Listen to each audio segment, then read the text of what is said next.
what we value. And so it's totally okay if you say, you know what, I'm going to start with what I don't want. I'm going to start with things that are totally counter what I feel. And from that list, you'll be able to cultivate and develop what it is you value. And these things are typically what is of the most important to you. These things that you cannot compromise on. This is the bedrock and the foundation of who you are. And the reason why we're talking about value so much and we're repeating this again and again and again is because your values dictate your character. Your character dictates how you work, and you want to affect where you work, how you work, and who you work with. And all of that is predicated on what you believe and your core. And another thing I want you to ask yourself as it pertains to your values is, what do you need that you are afraid to ask for? Because so many times as women of color, we sometimes almost need permission because of all the things that we've experienced in the workplace and all the things that the world expects of us. We need permission to ask for what we need because we don't think about, hey, you know what? I'm just going to ask for what I need. A lot of other people have the privilege of demanding what they need and saying what they need, but we don't have that. So it's really important as you are thinking about your personal brand that you are not afraid to ask for what you need and be very clear about what your non-negotiables are. Where is there no wiggle room? If you don't want to have to compromise with your attire, that's a value. If you don't want to have to compromise with your vernacular and the colloquialisms that you use, of course you don't want to be offensive to anyone, but you also don't want to have to speak in a way that's foreign to you. You don't want to have to present yourself in a way that's foreign to you. That's a value. So make sure that you are listing out for yourself what is of the utmost importance, asking for what you need, even though you may be afraid to, and listing out what your non-negotiables are. The next thing you're going to do is you're going to talk about what makes you special and glorious. Because if you don't understand your differentiator or differentiators, because the majority of us have multiple things that differentiate us, then you're not going to be able to get other people to see it. Right? So what you want to do is you want to think about, what do I do so well that people think about me when that thing occurs? When we think about talk show host, forever and always, probably for the next 100 years, we will be talking about Oprah Winfrey.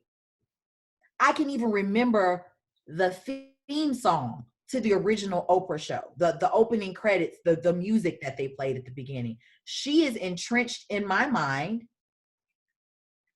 as the premier talk show host. That is how she has differentiated herself. And she was a journalist to start with, and that was the thread that ran through it. She was both talk show host and journalist all at the same time. That is her differentiator. She's great at getting the information you need and presenting it in an entertaining way. So what differentiates you?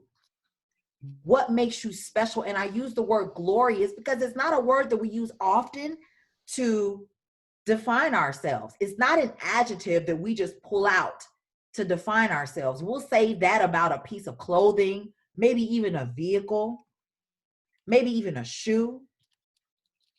But we don't say that about ourselves. So your differentiators are going to be so important when you start thinking about that personal brand. And once you know what differentiates you, then you have to decide how you're going to tell people about what differentiates you. Now that you know that you're a problem solver, you're quick on your feet, you're great with managing teams, you know that you're excellent with the people who are donating major gifts, right? You know that you have a knack for getting people to give you the M's, give your organization the M's. But how do you tell people you do that? You have to decide how you speak about what makes you special and glorious. The next thing I want you to do is decide how you want to be known. So I ask this question all the time and it stumps people. It's probably going to stump you. So this is something you should write down and revisit when you have a little bit more time and a fresh mind. If your personal brand were a home or a store, how would we experience you? What would the smells be? What would the temperature be? What type of tapestries would be on the windows? What type of tchotchkes would be all over? Would you have tchotchkes at all? Would you be minimalist? Would it be Art Deco? Would you have damask on the walls? I want you to really walk around in your mind and think about how you want people to experience you and decide how you want to be known. Because what I'm trying to convey is that similar to a dating profile, you are the architect of your identity. No matter how much society projects onto you, corporate America projects onto you, these municipalities, these nonprofit organizations, there's always going to be somebody trying to mold you and shape you and get you to become more and more malleable to the point where you're silly putty. You know what happens to silly putty? You stretch it out, you lay it on top of a magazine or a newspaper, and it picks up that image. It becomes a mirror. So everybody's going to want you to be as malleable and as doughy as possible so that they can manipulate your image, but not if you control the narrative. Ooh, you said silly putty, and that just took my life out. I said, oh, heck, child. Listen, so I want to leave you with this quote. I don't have a poem, but I got a quote. Okay? Here's the quote. If you don't define your personal brand, others will do it for you. If you don't guide the narrative, others will do it for you. If you do not establish values, others will tell you what your values are. That's all I got, y'all. Thank you for coming to my Red Talk. Good night.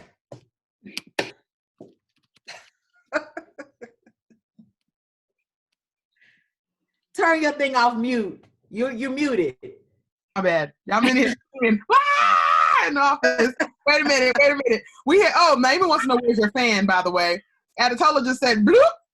Look. Tamisha just said, yeah. I got both fans on deck. Which one you want? Yes. Dominique said, was that a mic drop, sis?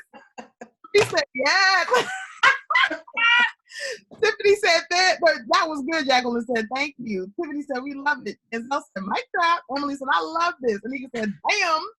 Naima said, naima equals easy to manipulate, child. Come on now. Listen, throw confetti, Cherie said. I love it, for real. Listen, Rochelle, thank you so much for that. You know, we can go real deep on the different archetypes in the dating profiles. Oh my gosh. Some of our collaborative members, they boot up and stuff. They boot up. They ain't about that dating life, especially online. But they could be a wife profile too. Let's be clear. Okay, because we ascribe to some things, but absolutely. So let me ask you, Kashana, what do you think your values are? Because you and I have talked about this. You have not written them down, which is very frustrating for me. Where's my pen? I can't even model the behavior. Hold on. Okay. Look, that's funny. See how I told you how she snatches my edges, y'all. This is.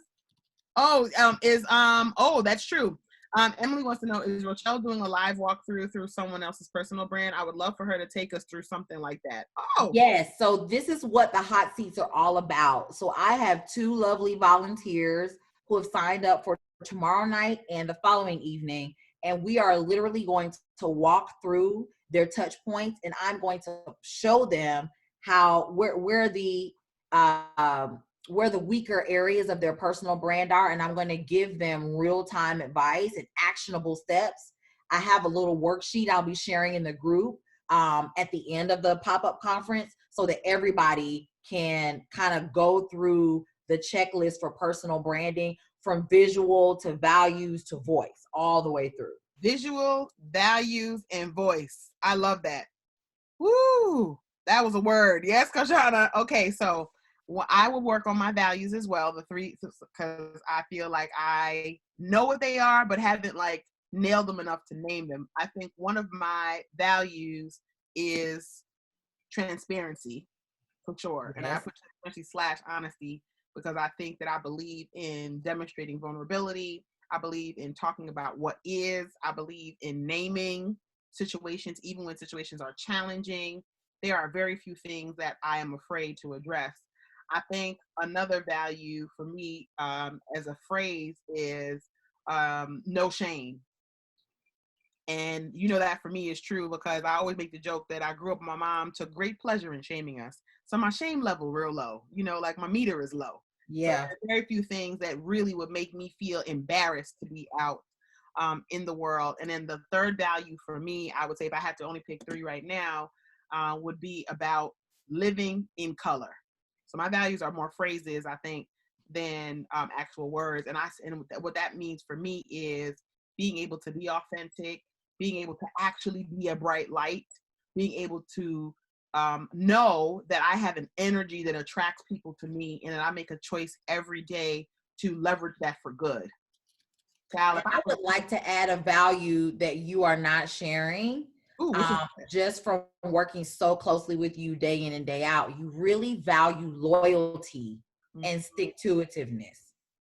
So every project you take on, you are loyal to that project. You are loyal to that organization.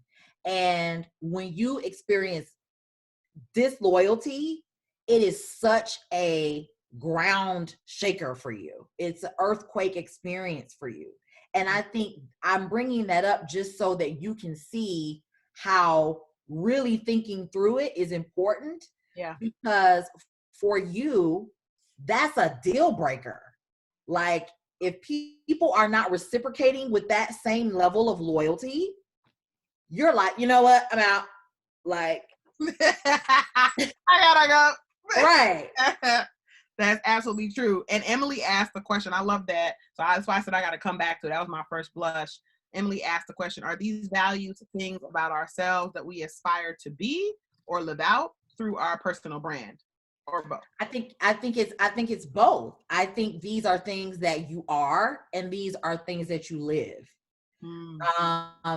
I don't want you to get mired into the super duper details. That's why I want you to start with, here's what I cannot deal with, right? Here's what I don't value. Here's what I don't respect. And then from that list, you can start whittling it down to your core values. It may be 3, it may be 5, it may be 6. But I want you to start kind of like at the end with what you don't want. And these are things that you embody every day. So much so that when you experience something different, it's a visceral reaction. You're like, I can't do this office. I got agita now, high blood pressure. That goes against your core values. Was that helpful? I can't hear you, Kashana. Okay, yes. I was like, hold on a minute. Yes, that's totally helpful. Let's check the chat. Okay.